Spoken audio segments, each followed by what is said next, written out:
வணக்கம். தமிழ்நாடு ஊரக வளர்ச்சித்துறை தொழிலாளர்கள் சங்கத்தின் சார்பில் பெண்கள் குறிப்பாக பெருமளவில் கலந்து கொண்ட சம்பளமின்றி பசியால் வாடுகிறோம் என்பதை குறிக்கும் வகையில் மதிய உணவு கொண்டு செல்ல பயன்படுத்தப்படும் தூக்குச் சட்டியுடன் பெண்கள் போராட்டம் நடத்தி வருவதால் சோற்று தூக்குச் சட்டியுடன் காத்திருப்பு போராட்டம் நடத்தி வருவதால் திருநெல்வேலியில் மிகப்பெரிய பரபரப்பு ஏற்பட்டுள்ளது. தங்கள் கோரிக்கைகளை வலியுறுத்தி தமிழ்நாடு ஊரக வளர்ச்சித்துறை தொழிலாளர்கள் சங்கம் இன்று திருநெல்வேலி வண்ணாரப்பேட்டை செல்லப்பாண்டியன் சிலை அருகில் காலை 10 மணி முதல் தூக்குச்சட்டி சாப்பாடு கொண்டு செல்ல பயன்படும் இந்த பாத்திரத்தை திருநெல்வேலி வட்டார வழக்கில் தூக்குச்சட்டி என்று குறிப்பிடுவார்கள். இந்த தூக்குச்சட்டி காத்திருப்பு போராட்டம் தற்போது நடைபெற்று வருகிறது. குறைவான சம்பளத்தால் அன்றாட சாப்பாட்டிற்கே வழி இல்லை என்பதை உணர்த்தும் வகையில் பெண்கள் சாப்பாடு தூக்குச்சட்டிகளை கைகளில் ஏந்தி போராட்டத்தில் ஈடுபட்டு வருகின்றனர்.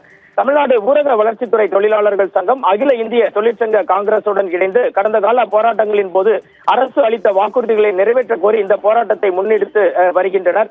அரசாணை கோரி வலியுறுத்தப்படும் முக்கிய கோரிக்கைகளில் மாவட்ட மற்றும் வட்டார ஒருங்கிணைப்பாளர்களுக்கு மாவட்ட ஆட்சியரால் நியமிக்கப்படும் ஊராட்சி செயலாளர் உள்ளிட்ட நிரந்தர பணியிடத்தில் பணி நியமனம் வழங்க வேண்டும். கொரோனா கால தடுப்பு பணியில் ஈடுபட்ட அனைத்து தொழிலாளர்களுக்கும் அரசு உத்தரவாதம் அளித்தபடி ஊக்கத்தொகை வழங்க வேண்டும். மேலும் வட்டார மாவட்ட ஒருங்கிணைப்பாளர்கள் மற்றும் கணினி இயக்குபவர்களுக்கு வருடாந்திர ஊதிய உயர்வு வழங்க வேண்டும் என பல்வேறு கோரிக்கைகளை வலியுறுத்தி தமிழகம் முழுவதும் இந்த போராட்டம் நடைபெற்று வருகிறது.